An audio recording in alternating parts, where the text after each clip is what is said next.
El 10 de julio del 2018, es decir, hace como 4 años, su servidor publicó esto que estamos viendo.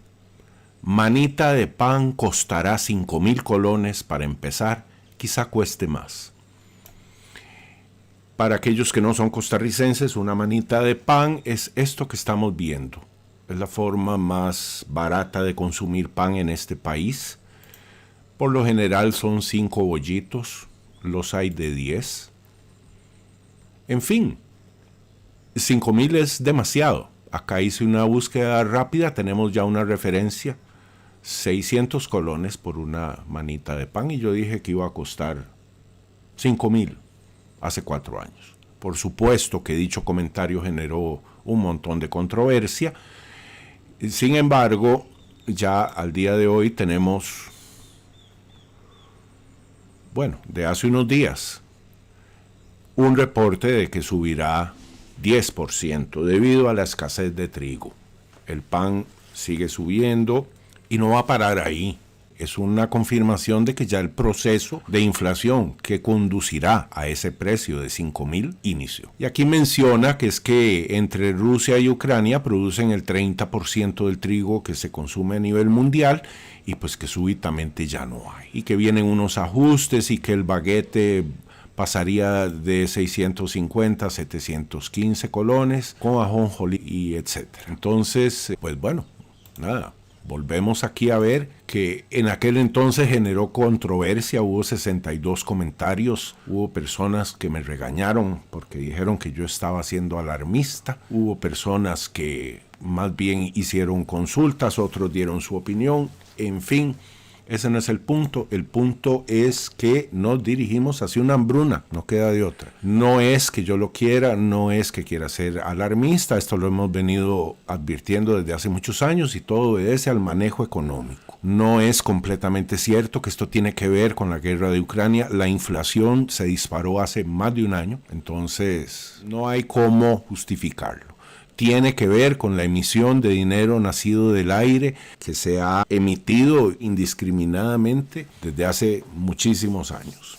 Esta información del 3 de abril del 2022 de una revista peruana que se llama Agronoticias y nos cuenta, acá por ejemplo dice el precio de la urea se ha elevado hasta casi 3 veces con respecto a la campaña anterior. Urea es nitrógeno. Nitrógeno es uno de los componentes de los fertilizantes más importantes. Los fertilizantes por lo general llevan 3 químicos que son nitrógeno, fósforo y potasio. El nitrógeno es para el desarrollo, el fósforo es para estimular la floración y el potasio para estimular la producción de frutos. Entonces, todo proceso de cultivo masivo inicia con la introducción de una cantidad suficiente de nitrógeno para que la cosecha sea lo suficientemente rentable como para seguir con ella. ¿Okay? Y aquí dice cifras alarmantes, no se los voy a leer, ustedes lo pueden leer, pueden detener el video y leerlo con más calma. Y hay más información que estamos por compartir. Hola, les saluda su amigo y anfitrión Javier Martín. Hoy es martes 5 de abril del 2022. Esto es Tao y Economía en su canal YouTube. Y también estamos en Martín Valores e Inmobiliaria en Facebook, en Instagram y Proyecto UBIT, tanto en Facebook como en Instagram. Y no olviden visitarnos también Martín Valores en Twitter. Si tiene comentarios, por favor escríbalos. Nos encantará saber cuál es su opinión y sigamos adelante. Acá tenemos, por ejemplo, una información muy preocupante que apareció hoy de Zero Hedge, traducido por Google Chrome, que dice 20 datos sobre la escasez mundial emergente de alimentos que deberían congelarte hasta la médula. Ya ha comenzado una escasez mundial de alimentos muy alarmantes y solo empeorará en los próximos meses. Esto es escrito por Michael Snyder. Uno de los funcionarios gubernamentales más importantes de Francia nos dice que debemos prepararnos para una crisis alimentaria mundial extremadamente grave. Joe Biden admitió recientemente que la escasez de alimentos va a ser real y su administración ahora está usando abiertamente la palabra hambruna para describir lo que se avecina. Se informa que los precios de los alimentos en los supermercados alemanes pronto subirán entre un 20 y un 50%. Ya ha comenzado el racionamiento en España. El racionamiento también ya ha comenzado en Grecia. El jefe de BlackRock advierte que esta será la primera vez que esta generación va a entrar a una tienda y no podrá conseguir lo que quiere. Desde esta época, el año pasado, algunos precios de fertilizantes han subido hasta un 300%. Muchos agricultores en África no podrán comprar fertilizantes este año y se proyecta que esto reducirá la producción agrícola en una cantidad capaz de alimentar a 100 millones de personas. Rusia es normalmente uno de los mayores exportadores mundiales de fertilizantes. En un año típico, Rusia y Ucrania en conjunto representan aproximadamente el 30% de todas las exportaciones mundiales de trigo. La mitad de las importaciones de trigo de África generalmente provienen de Rusia o Ucrania. Otras naciones dependen de las exportaciones de trigo de Rusia y Ucrania, incluso más que África. ¿Cuáles? Algunas de ellas, Armenia, Mongolia, Kazajistán y Eritrea, han importado prácticamente todo su trigo de Rusia y Ucrania y deben encontrar nuevas fuentes.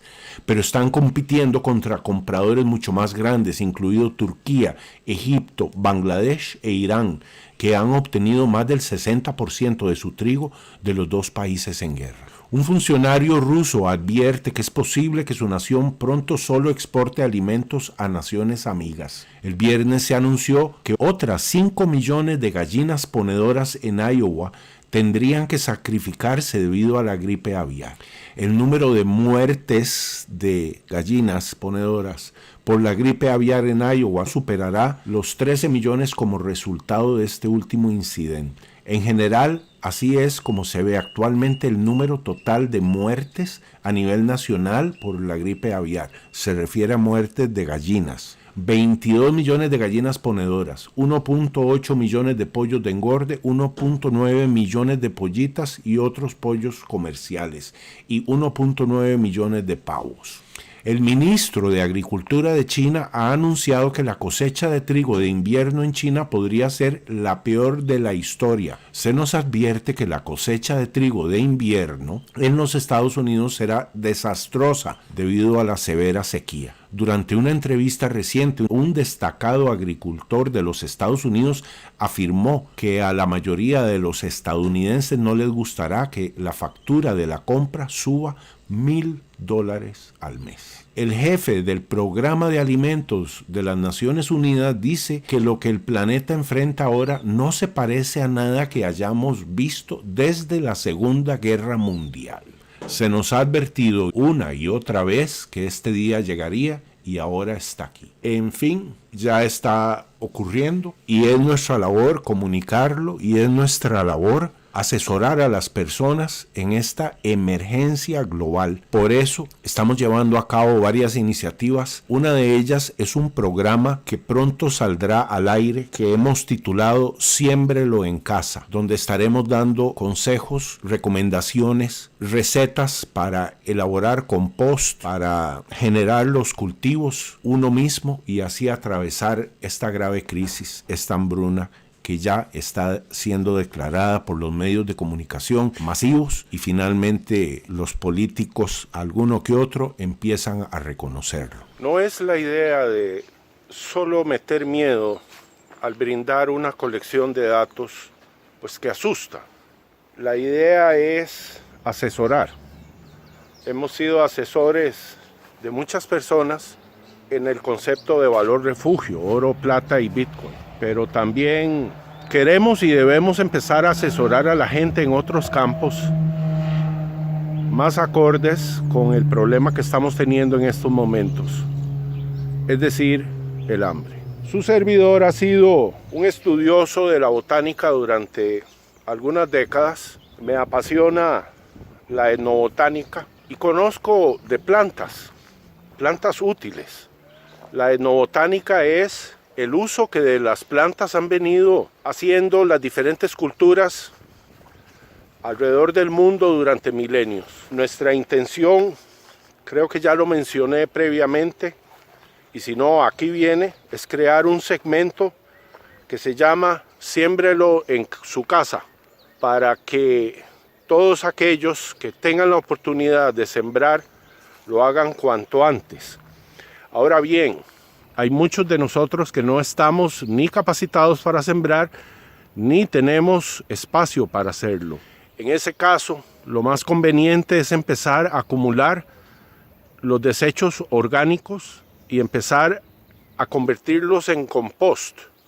Para ello ya tenemos unos cuantos videos que hemos colectado de la web, pero hay cientos o si no miles de videos que enseñan cómo es que se puede hacer eso. Han de entender por la información que ya estamos viendo en este video que no hay ni habrá fertilizantes en mucho tiempo y que a partir de esa realidad los desechos orgánicos se utilizan para crear compost, es decir, fertilizantes orgánicos de una enorme riqueza que está por valer literalmente oro. Me gusta pensar que estamos hablando del oro verde y que una amenaza como lo es la hambruna que se acerca puede y debe ser al mismo tiempo una oportunidad, porque la ausencia de esos fertilizantes va a hacer que el precio del compost sea muy alto y eso es lo que se debe tener en cuenta. Hemos insistido y seguiremos insistiendo en la necesidad urgente de leer o de escuchar cuanto antes a Nassim Taleb, que es el creador de una teoría muy interesante que se conoce como sistemas antifrágiles. Les puedo contar que en Martín Valores Inmobiliaria y en el proyecto UBIT hemos venido creciendo, no tan fácilmente, pero sí hemos crecido en medio de un escenario donde todas las empresas empiezan o a cerrar o a reducir muchas de sus operaciones. ¿Cómo es que lo hemos hecho? Siguiendo los consejos de Nassim Taleb de su sistema antifrágil. Lo antifrágil es todo aquello que crece en medio de una crisis. No es lo mismo que resiliente. Resiliente es lo que soporta una crisis. En cambio, lo antifrágil se nutre de la crisis y es lo que tenemos que aprender cuanto antes mejor. Y este segmento que les comento, que se va a llamar Siémbrelo en su casa, también va a estar incluyendo propuestas de este tipo.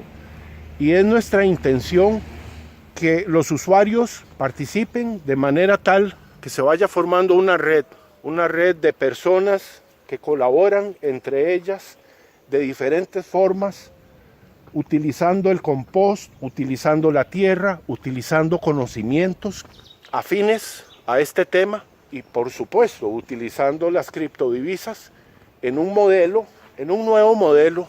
La humanidad está entrando en un nuevo modelo y eso pocas personas lo entienden. Por ejemplo, como dice Jalife, la guerra en Ucrania no es una guerra, sino muchas guerras.